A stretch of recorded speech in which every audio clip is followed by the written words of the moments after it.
Bonjour à tous. Ont-ils enfin trouvé leur fameuse maladie X? On en a déjà parlé sur cette chaîne, mais il y a du nouveau.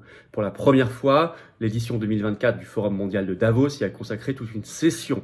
Il y avait le PDG de Pfizer, il y avait le patron de l'OMS, qui d'ailleurs en a profité pour faire la retape sur son traité mondial sur les pandémies. Je vais vous expliquer tout ça très concrètement, juste au moment où on nous apprend qu'un coronavirus mortel dans 100% des cas, je cite, a été créé en laboratoire. Cette fois, il s'en cache plus. Nous allons voir comment ça s'inscrit dans un agenda, dans un calendrier, aussi comment on peut déjouer tout cela en parlant le plus possible. C'est pour ça qu'il faudra faire circuler, si vous voulez bien, cette vidéo largement. Et pour cela, vous abonner ou réabonner à cette chaîne YouTube en cliquant sur le petit bouton s'abonner en dessous. C'est un petit clic, c'est évidemment gratuit. Vous êtes abonné à la chaîne, ça y est, ou réabonné. Peut-être qu'un jour YouTube vous a désabonné, à vous de vérifier, ça arrive. Eh bien, plus vous êtes abonné à la chaîne, plus je vous en remercie. Et plus c'est pratique pour vous parce qu'il suffit d'appuyer sur la petite cloche à côté, comme ça vous êtes notifié dès qu'il y a du nouveau contenu sur la chaîne. Et par ailleurs, plus vous êtes abonné, plus YouTube va automatiquement recommander ces vidéos. Et donc on va peut-être aller toucher de nouvelles personnes qui ne nous connaissaient pas encore. Et ça c'est formidable. Donc grand merci à vous pour cet abonnement. Par ailleurs, on se retrouve en direct ce vendredi 19 janvier à 19 h sur cette chaîne. Je prends toutes vos questions en direct. Venez, ça va secouer. Si vous n'êtes pas prêts, venez pas. Mais je vous assure qu'on a plein de choses à voir explosive sur l'actualité française et mondiale, très intéressante. On va parler aussi des souverainistes, du rassemblement, des européennes, il y a des choses. Et puis, je prends vos questions en direct, sans tabou, sans langue de bois.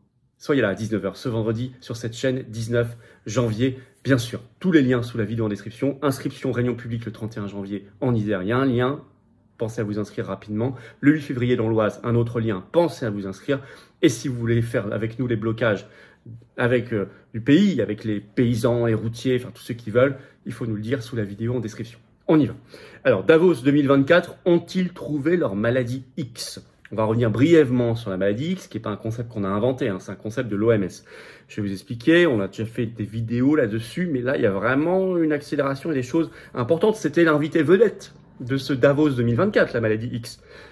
Et l'OMS en a profité, et M. Bourla aussi. Et on nous parle d'un nouveau coronavirus, je vous explique. Alors d'abord, Davos déroule le tapis rouge à la maladie X. Je vous renvoie pour une définition précise de cette maladie X aux vidéos que j'ai fait. Vous tapez maladie X dans la barre de recherche voilà, sur ma chaîne et vous trouverez. Mais je vous rappelle quand même ce qui se passe. Le 17 janvier, à Davos, en matinée, 1 heure d'échange sur la maladie X au Forum économique mondial. Alors dans la définition officielle, c'est une pathologie encore inconnue qui pourrait tendre à devenir la cause d'une pandémie. Depuis 2018, elle figure officiellement parmi la liste des maladies et agents pathogènes prioritaires pour l'OMS. Alors, déjà dans le titre de la table ronde de Davos, qui lui était consacrée, il y a une ambiguïté forte. Le titre, c'était « Préparation à la maladie X ». Laissant croire qu'elle était là, à notre porte, inéluctable. Je vais vous dire quelle est la présentation. Ça, c'est sur le site internet du WEF, du Forum économique mondial de Davos. Comment il présentait cette session de travail du 17 janvier, je cite. Avec de nouveaux avertissements de l'OMS, selon lesquels la maladie X inconnue pourrait entraîner 20 fois plus de décès que la pandémie de coronavirus. Quels nouveaux efforts sont nécessaires pour préparer les systèmes de santé aux multiples défis à venir? On ne sait pas très bien d'où ils sortent ce chiffre de 20 fois plus de morts. Pourquoi pas 10, pourquoi pas 15, pourquoi pas 30, pourquoi pas 100 mais 20. Pour une maladie qui, soi-disant, n'existe pas encore et qu'on ne connaît pas. C'est très très précis quand même. Donc il y a un côté tendancieux. Parmi les invités, vous aviez notamment Tedros Ghebreyesus, donc le patron numéro 1 de l'OMS. Organisation mondiale de la santé, et il en a profité avec ses déclarations. Alors j'ai regardé toute la table ronde, c'est lui qui déclare, c'est lui qui prend la parole en premier d'abord, et il déclare « Préparez-vous à la maladie X ». C'est un ennemi commun, dit-il. Et il ajoute « Lorsque la prochaine pandémie surviendra, ce qui ne manquera pas d'arriver, nous devons être prêts à réagir de manière décisive, collective et équitable. C'est une question de quand et non de si.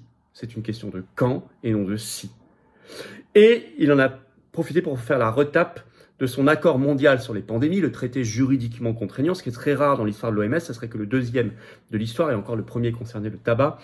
Je vais vous citer ce qu'il a dit. Je cite le patron de l'OMS. L'accord sur la pandémie peut réunir toute l'expérience, tous les défis auxquels nous avons été confrontés et toutes les solutions en une seule. C'est magique. Toutes les solutions en une seule. Qu'est-ce qu'il y a dans cet accord? On en a déjà parlé sur la chaîne, je vous rappelle. D'abord, il est juridiquement contraignant, donc c'est un ordre supranational, il s'impose à nous. Deux, il y a tous les outils numériques, comme les passes. Ils peuvent prendre le contrôle aussi sur les politiques de santé publique, par exemple, vaccinales. Bon. Donc, vous comprenez bien, et en plus, vu le mode de financement aujourd'hui de l'OMS, industrie pharmaceutique et fondation Bill Gates, à quel point c'est problématique. Il a rappelé que la date limite pour cet accord sur la pandémie est de mai 2024. Alors, je rappelle qu'en avril 2023, il y a un peu moins d'un an, l'OMS a dévoilé ce qu'elle appelle son PRET, c'est-à-dire, en français, la préparation et la résistance aux menaces émergentes. Et c'est une série d'outils et d'approches mises en place pendant le Covid. Donc on va dupliquer. Et je rappelle qu'au même moment, l'OMS a passé un partenariat avec l'Union européenne. Il y avait cette fameuse poignée de main, la Ursula Ghebreyesus, pour créer un pass sanitaire mondial. Avec la technologie du pass de l'Union européenne. Alors, Bill Gates a sauté sur l'occasion parce qu'il était à Davos. Il a donné une interview à CNBC, média américain. Il a vanté ses vaccins tout le long, en disant « Nous aurons de nouveaux vaccins ». Je le cite toujours, « Nous utiliserons un patch au lieu d'une aiguille. Ce seront, dit-il, des produits révolutionnaires. » Alors, selon le journal suisse Le Matin, dans son édition du 17 janvier, Bill Gates était même la guest star du Forum économique mondial de 2024. Il a annoncé que sa fondation, Bill et Melinda Gates, allait consacrer 8,6 milliards de dollars cette année à des programmes de vaccination et de santé dans le monde. 8,6 milliards de dollars. Alors, ont-ils créé cette maladie X? On va mettre les pieds dans le plat. C'est sorti, ça a été un peu repris partout ensuite. Pas dans la presse française. Pas dans la presse française. Mais c'est sorti dans le Daily Mail britannique le 16 janvier. Ils ont créé en laboratoire, ça y est, en Chine, un nouveau virus. Je cite. Le journal Daily Mail révèle que des scientifiques chinois, à Pékin, viennent de créer en laboratoire une nouvelle souche d'un coronavirus mortel, je cite, mortel à 100% et qui touche le cerveau. Il a été testé sur 8 souris, les 8 sont mortes dans les 8 jours. Radical.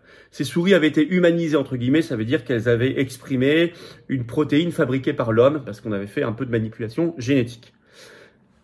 Cet article révèle que des spécialistes de haut niveau sont très inquiets de ce qui vient d'être fait.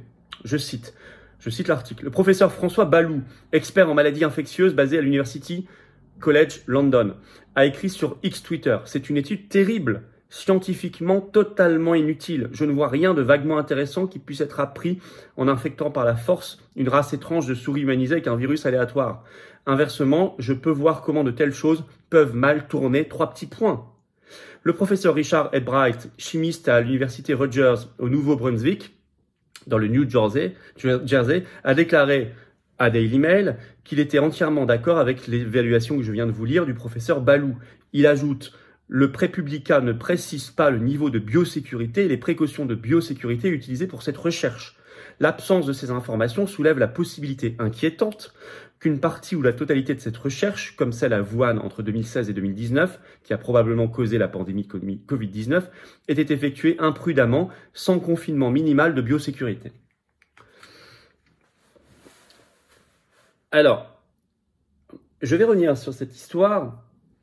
Vous savez, ce qui est certain, c'est qu'il y a bien un coronavirus qui a été testé, qui est mortel dans 100% des cas et qui touche le cerveau. Ça, c'est certain.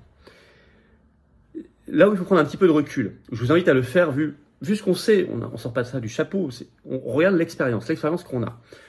Il y a eu un narratif sur le Covid. D'abord, c'était le pangolin et la chauve-souris. Bon, ça, je retire, plus personne ne dit ça aujourd'hui. Maintenant, tout le monde admet à peu près que c'était créé en laboratoire.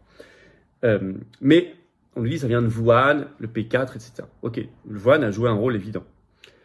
Mais on apprend de plus en plus qu'il y avait aussi des labos ailleurs, et notamment aux États-Unis, en Caroline, des financements de Fauci, des agences américaines fédérales, etc.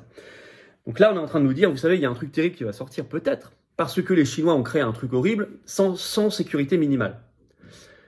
Et moi, je vous dis, faites attention à ce narratif qu'on est déjà en train de vous mettre dans la tête. Sûrement que ces laboratoires de Pékin joueront un rôle, si ça arrive. Mais je ne suis pas certain qu'ils soient seuls dans l'opération.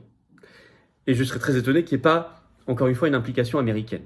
de l'État profond en tout cas, je ne parle pas du peuple américain, bien sûr.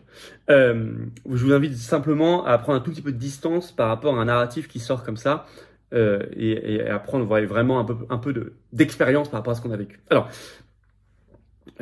la maladie X, contrairement à ce qu'écrivent des médias, la seule fois où les médias français en parlent, c'est pour dire que c'est complotiste. De toute façon, pour les médias français, tout aujourd'hui est complotiste. Les films, tout est complotiste.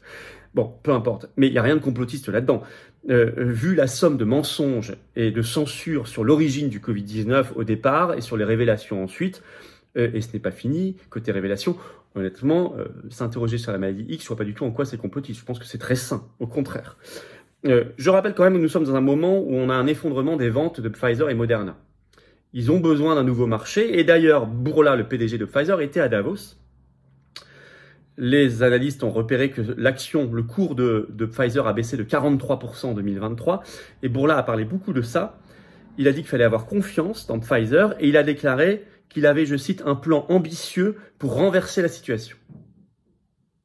Il a même dit, moi j'ai mis toutes mes retraites dans nos actions pour vous prouver que j'ai confiance. Ça c'est ce qu'il vient de dire là à Davos. On a un plan ambitieux pour renverser la situation.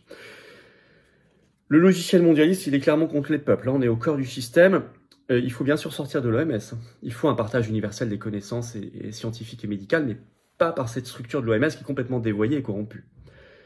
Et supranationale. Il faut démanteler Davos, le forum économique mondial. Il faut le démanteler.